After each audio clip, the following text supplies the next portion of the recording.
ఒకరోజు కవర్ చేసిండు, 2 రోజులు కవర్ చేసిండు.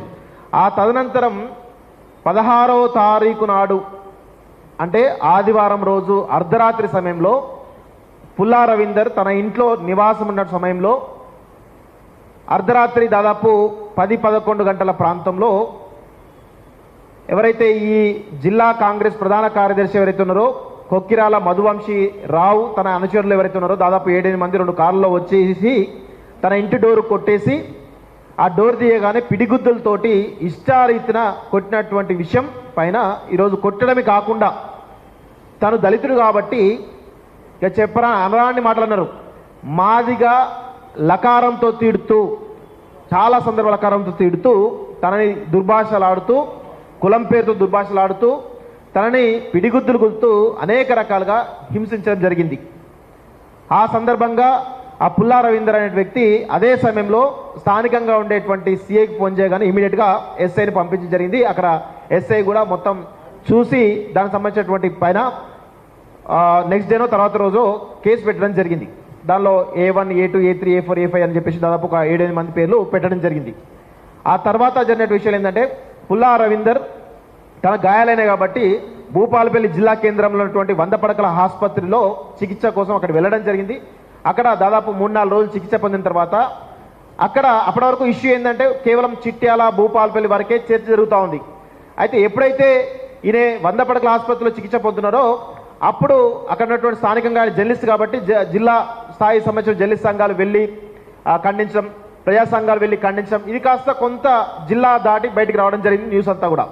అయితే ఈ క్రమంలో ఇది న్యూస్ ఎక్కడ మొత్తం స్టేట్ వైడ్ న్యూస్ ఇబ్బంది అవుతుందని చెప్పేసి ఆయన యొక్క గాయాలు మానకముందే, ఆయన పూర్తిగా రికవర్ కాకముందే ఆ స్థానికంగా ఉన్నటువంటి 100 పడకల ఆసుపత్రి నుంచి ఆయన బలవంతంగా డిశ్చార్జ్ చేసి మళ్ళీ ఇంటికి పంపించడం జరిగింది. అయితే ఈ యొక్క ఇష్యూ ఏదైతుందో నా దగ్గరికి, పృథ్వీరాజ్ గారి దగ్గరికి, రగన దగ్గరికి ఇష్యూ దాదాపు రావడం జరిగింది. అయితే ఇక్కడ కొన్ని ఇష్యూస్ వల్ల ఒక 2 రోజులు డిలే అయింది వాస్తవంగా. అయితే మేము 21వ తారీఖు రోజు అక్కడికి వెళ్ళడం జరిగింది. అక్కడికి వెళ్ళినటువంటి సందర్భంలో మాకు పూర్తి స్థాయిలో వెళ్తున్న క్రమంలో పూర్తి స్థాయి సమాచారం తెలుసుకున్నాం. ఆ తెలుసుకున్న క్రమంలో అక్కడ అప్పటికే ఆ కేసులో A2, A3, A4, A5గా ఎవరైతే ఉన్నారో ఒక 4 వ్యక్తులను అరెస్ట్ చేశారు. కానీ అక్కడ A1గా ఉన్నటువంటి A1గా ఆ ఎఫ్ఐఆర్లో పేరున్నటువంటి కొక్కిరాల మధువంశీ రావు అనే వ్యక్తిని అరెస్ట్ చేయడానికి ఎందుకో పోలీస్ డిపార్ట్మెంట్ వెనుకాడింది. ఎందుకు అని మేము ఆరా తీయగా 2-3 విషయాలు తెలిసినాయి. ఒకటి, SC/ST అట్రాసిటీ కేసుతో పాటు అటెంప్ట్ మర్డర్ కేసు అయిందనే విషయం తెలుస్తూ ఉంది. అయితే SC/ST అట్రాసిటీ కేసు అథారిటీ అంటే విచారణ చేసేటువంటి అధికారం ఎవరైతే ఉన్నారో DSPకి అధికారం ఉంటుంది. అయితే ఈ క్రమంలో మనకు స్థానికంగా మనం తెలుసుకుని ఎందుకు అరెస్ట్ కావాలని తెలుసుకుంటే స్పష్టంగా మనకు తెలిసిన విషయం ఏంటంటే మొత్తం పూర్తిగా విచారణ జరుగుతూ ఉంది. ఆ విచారణలో భాగంగా ఆల్రెడీ 4 ఉన్నారు కాబట్టి 4 అరెస్ట్ చేసాము. ఈ కొక్కిరాల మధువంశీ రావును అరెస్ట్ చేయడానికి కారణం ఏంటి అని తెలిస్తే ఆయన యొక్క ఇన్వాల్వ్మెంట్ ఉందా లేదా అని విచారణ చేస్తున్నాము. విచారణ చేసిన తర్వాత అరెస్ట్ చేస్తామనేటువంటి కోణం ఒక వర్షం మనకి వినబడ్డది.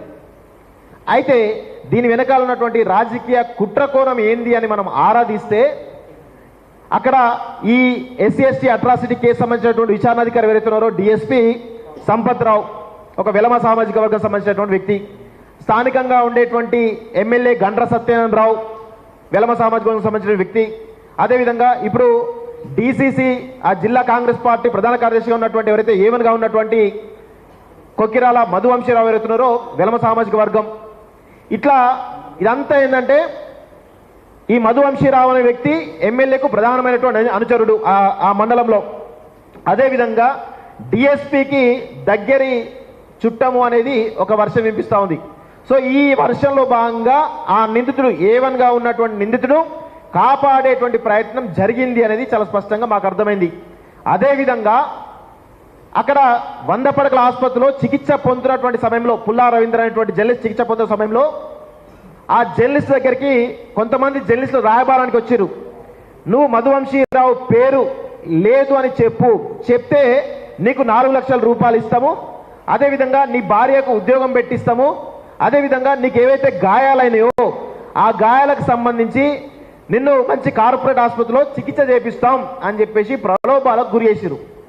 కానీ ఇక్కడ విషయం ఏంటంటే నిజాయితీ గల నిక్కచ్చిగా ఉండేటువంటి జర్నలిస్ట్ యొక్క వర్షం ఎట్లుంటుందంటే ఆ డబ్బులకు లొంగకుండా మధువంశీరావు అనేటువంటి వ్యక్తి ఎవరైతున్నారో నన్ను నా పైన దాడి చేసిండు, నన్ను లకారంతో తిట్టిండు కాబట్టి నా యొక్క సామాజిక వర్గాన్ని తిట్టిండు, నా యొక్క వృత్తిని తిట్టిండు.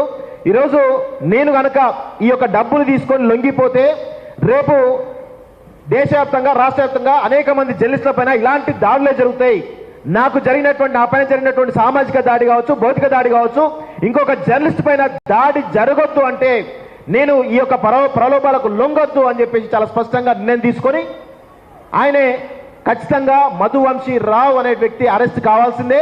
నా పైన జరిగినటువంటి సామాజిక భౌతిక దాడులకు ఖచ్చితంగా కఠినమైన చర్యలు ఆయన పైన తీసుకోవాల్సిందని చెప్పేసి చెప్పిండు.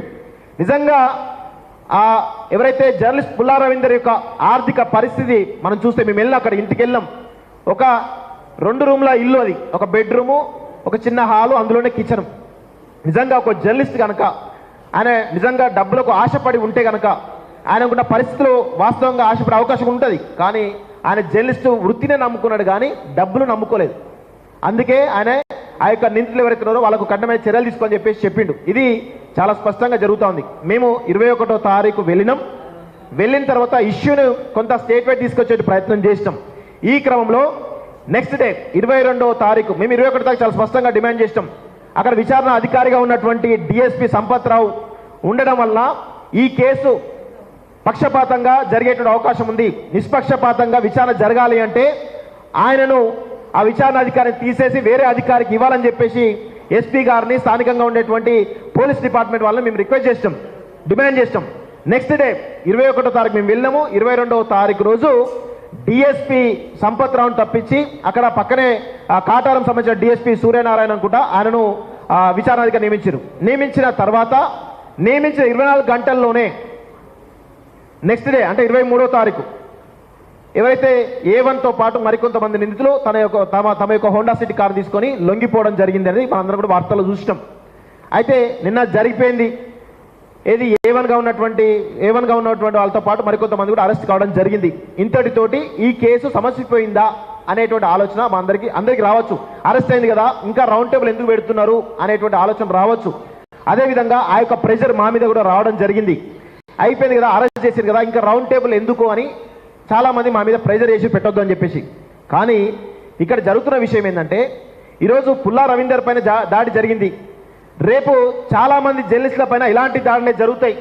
సామాజిక పరమైన దాడులు జరుగుతాయి, భౌతిక పరమైన దాడులు జరుగుతాయి.